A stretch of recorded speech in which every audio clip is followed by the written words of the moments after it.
Fujifilm has just taken the wraps of the X-H1, its new flagship X-series camera. So, how does the X-H1 compare to the fabulous X-T2? Both share the same 24.3 MP X-Trans CMOS 3 sensor, but let's take a look at some of the key differences. X-H1 vs X-T2, in body image stabilization.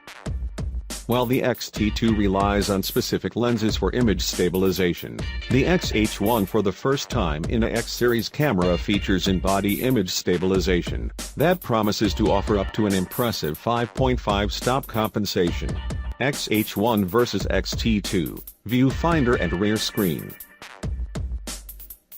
The X-T2's electronic viewfinder impressed when we tested it, but the X-H1 is that bit better. While both are the same size at 0.5 inches roughly, the X-H1's resolution of 3.69 million dots is an improvement over the X-T2's already impressive 2.36 million dots.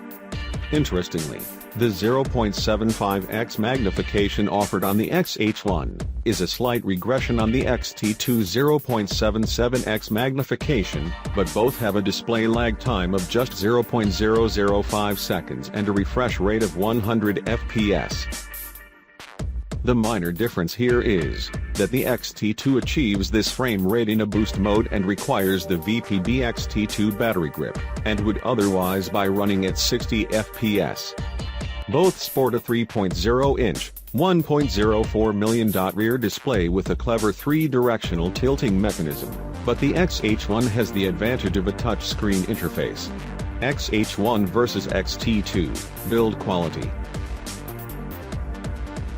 Just like the X-T2, the X-H1 is dust and water resistant, as well as being able to operate in temperatures as low as 14 degrees Fahrenheit / -10 degrees Celsius. However, the X-H1 also features 25% thicker magnesium alloy compared to the X-T2, while the camera also features a high-quality, scratch-resistant coating. The X-H1 is a bigger camera overall as well, measuring 139.8mm x 97.3mm x 85.5mm, compared to the X-T2's dimensions of 132.5 x 91.8 x 49.2mm, while it's also a little heavier at 673 grams, compared to the X-T2's weight of 507 grams. X-H1 vs X-T2, controls. The design of the X-H1 is a bit of a departure from the X-T2, and borrows some design elements from the medium-format GFX50S. The most obvious addition to the X-H1 is a much more pronounced hand grip, while there's now a 1.28-inch LCD on the top of the camera, emulating the design of the GFX50S and displays key shooting information. This does mean that the handy exposure compensation dial on the X-T2 has disappeared. There's also the arrival of a dedicated AF on button at the rear of the camera for back button focusing, while the buttons on the rear of the X-H1 have been enlarged and improvements made to the grip of the front and rear command dials. X-H1 vs X-T2, autofocus. Both the X-H1 and X-T2 feature the same hybrid AF system that employs both phase detection and contrast detection points.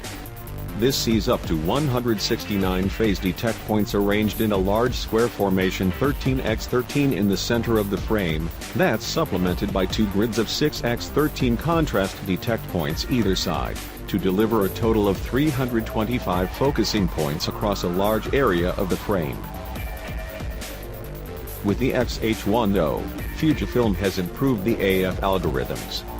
This has led to the low light limit for phase detection points improved by approximately 1.5 stops from 0.5 EV to -1.0 EV, while the performance at minimum aperture has also been expanded from f/8 to f/11.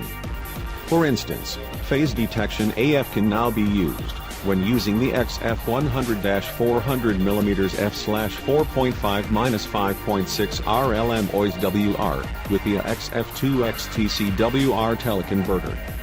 There's also been major improvements made to the AFC performance while operating in zoom, which should make the X-H1 more suited to shooting fast-moving subjects.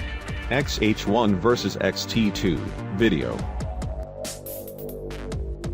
Both the XH1 and XT2 offer 4K recording 3840x2160, but the XH1 also offers DCI 4K 4096x2160 at up to 24p.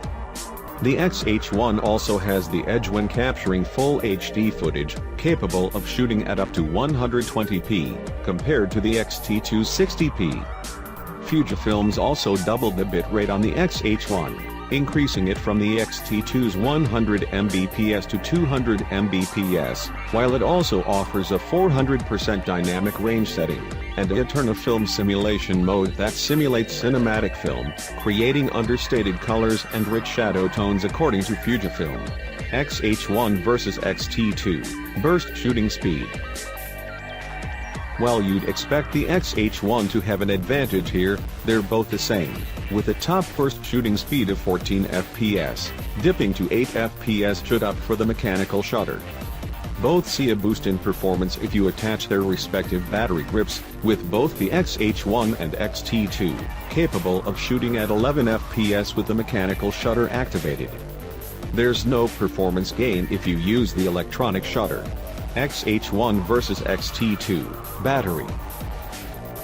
Both cameras use Fujifilm's NPW126S Li-ion battery, but the XT2 has the slightly better battery life of 340 shots, compared to 310 shots for the XH1.